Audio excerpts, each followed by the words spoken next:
नमस्कार, आप देख रहे हैं रितम और मैं हूं आपके साथ चेतना मनकोटिया।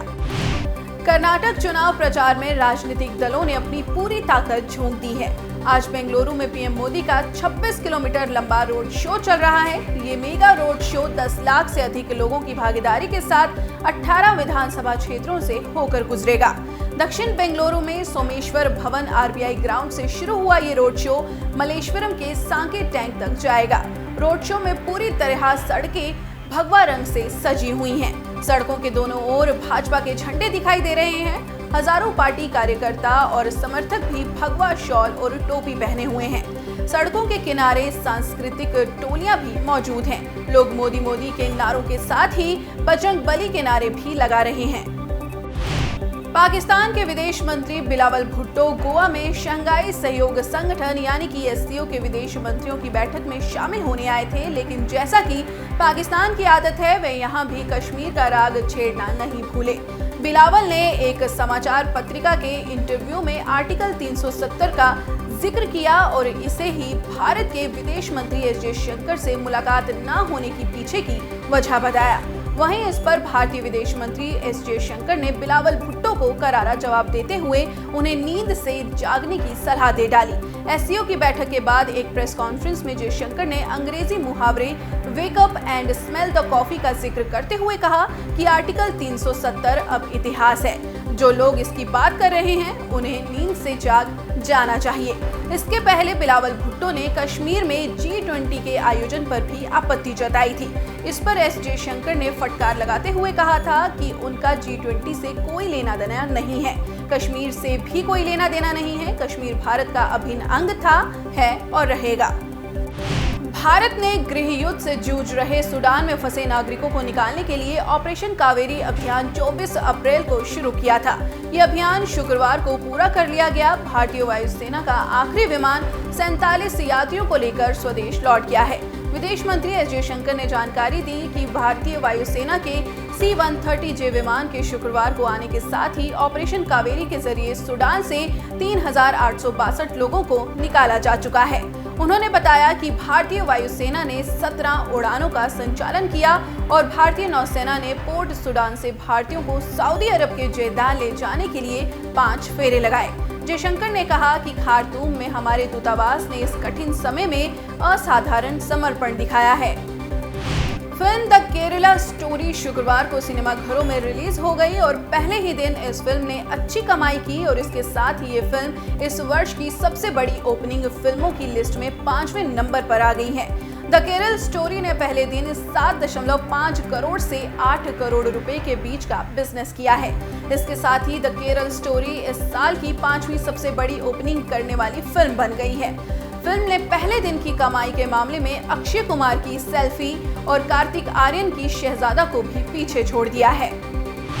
किंग चार्ल्स तृतीय की ताजपोशी में शामिल होने ब्रिटेन पहुंचे उपराष्ट्रपति जगदीप धनखड़ ने शनिवार को भारतीय समुदाय से मुलाकात की। इस दौरान प्रवासी भारतीयों को संबोधित करते हुए उपराष्ट्रपति ने बिना नाम लिए कांग्रेस नेता राहुल गांधी पर निशाना भी साधा। उन्होंने कहा कि भारत इस समय ऐसा लोकतंत्र है जो किसी भी वैश्विक मानकों पर सबसे मजबूत है। उन्होंने राहुल के कैम्ब्रिज यूनिवर्सिटी वाले बयान पर कटाक्ष करते हुए कहा कि सार्वजनिक जगहों पर अगर कोई बिना सच के और निराधार बातें करता है तो उस पर कोई भी विश्वास नहीं करता है। उनकी बातें कहीं नहीं टिकती हैं। धनखड़ ने आगे कहा कि ईमानदार राय देश के काम आती है, लेकिन दुर्भावनापूर्ण टिप्पणियों को हमें नकारना ही होगा। असम के मुख्यमंत्री हिमंत बिस्वा शर्मा ने कर्नाटक विधानसभा चुनाव प्रचार के दौरान द केरल स्टोरी फिल्म के मुद्दे को उठाते हुए कांग्रेस पर निशाना साधा। उन्होंने कहा कि एक नई फिल्म द केरल स्टोरी कई चीजों का खुलासा करती है। जब बीबीसी ने पीएम मोदी पर झूठे दावे करने वाली फिल्म बनाई थी तो कांग्रेस इसके पक्ष में थी, लेकिन आज यही कांग्रेस केरल स्टोरी पर प्रतिबंध चाहती है। इसके अलावा हिमंत ने सत्ता में आने पर बजरंग दल पर प्रतिबंध लगाने के कांग्रेस के घोषणा पत्र का जिक्र करते हुए कहा कि क्या बजरंग दल कोई बम विस्फोटक करता है? आप बजरंग दल पर प्रतिबंध कैसे लगाएंगे? उन्होंने कहा कि आपकी पीएफआई से दोस्ती है और आप उनके प्रवक्ता की तरह काम कर रहे हैं।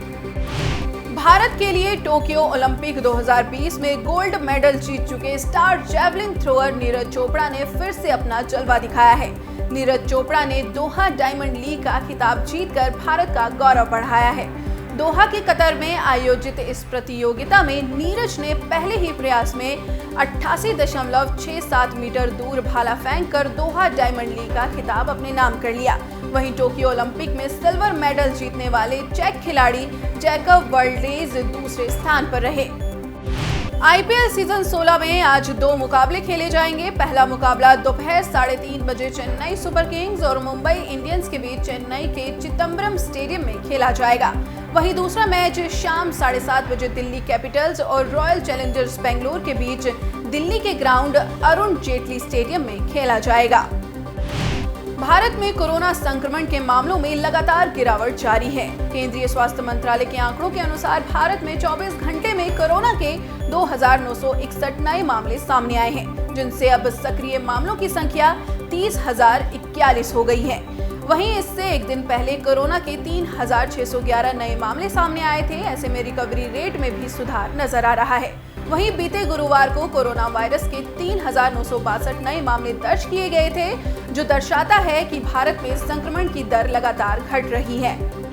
अमेरिका के राष्ट्रपति जो बाइडेन की टीम में भारतीय मूल की एक और महिला को जगह मिली है। बाइडेन ने शुक्रवार को घोषणा करते हुए कहा कि भारतीय अमेरिकी नीरा टंडन निवर्तमान सलाहकार सुसान राइस की जगह उनकी घरेलू नीति परिषद के अगले प्रमुख के रूप में काम करेंगी।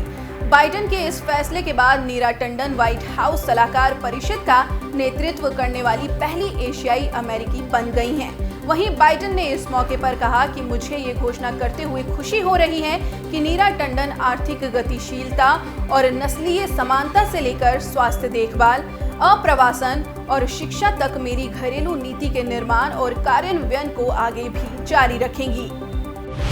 रांची की स्पेशल पीएमएलए कोर्ट ने आईएएस अधिकारी छवि रंजन को भूमि घोटाले के मामले में 6 दिनों के लिए ईडी की हिरासत में भेज दिया है। एक दिन पहले ईडी ने कोर्ट से छवि रंजन को 10 दिन की रिमांड पर देने का आग्रह किया था, लेकिन कोर्ट ने एक दिन बाद दोबारा पेशी में सिर्फ 6 दिन की रिमांड मंजूर की है।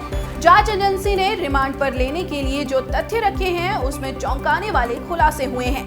इसके मुताबिक गिरफ्तार 7 आरोपियों ने पूछताछ में कबूला है कि बड़गाई मौजा की जमीन को प्रतिबंधित सूची से निकालने के लिए 1 करोड़ की रिश्वत दी गई थी।